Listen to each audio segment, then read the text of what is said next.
For days, this disturbing video of a man being run over by a taxi has had many people wondering how the whole confrontation started.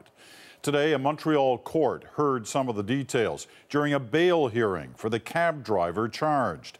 Outside the court, a show of support from his fellow cabbies. The CBC's Dan Halton was there.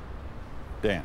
Peter, the decision to grant bail sparked immediate celebration among many cab drivers who said it could just as easily have been them. On mérite tous, encore une fois, une vraie main d'applaudissement, s'il vous plaît. The show of support was overwhelming. Dozens of cab drivers swarmed the front steps and jammed the street outside the courthouse to celebrate Garcia Edmond's release on bail. We won the battle, this man cheered. Long live Quebec justice. Edmond is still facing serious charges, but his wife is happy. Her husband can go home. Je suis contente.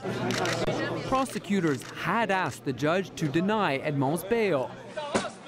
And today, the first details of what led up to this horrifying moment.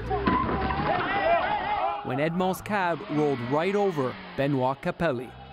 Police say witnesses claimed the violent confrontation started with a dispute over a $9 fare. At one point, prosecutors allege Edmond got out of the cab and tossed a glass bottle at the passengers. But Edmond told police the three passengers were drunk and made racial remarks. He says he tried to call 911, but it didn't work, leaving Edmond to defend himself.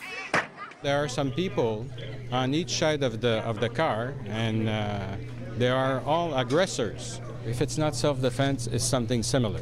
The judge told the court he was convinced panic played a role in Edmond's actions, calling it scandalous that the taxi driver had to spend almost 4 days in custody. The video may well play an important role in this case, but one cab driver says he'd rather people use their cell phones to call for help. It is very important to film it, to put it on tape, but the most important is to call 911. The court said Garcia Edmond is still allowed to drive his cab, but not near the scene of the alleged hit and run. As for Benoit Capelli, he's still recovering in hospital with serious injuries, including 2 broken ribs and a perforated spleen. Peter. All right, Dan, thanks very much. Dan Halton in Montreal tonight.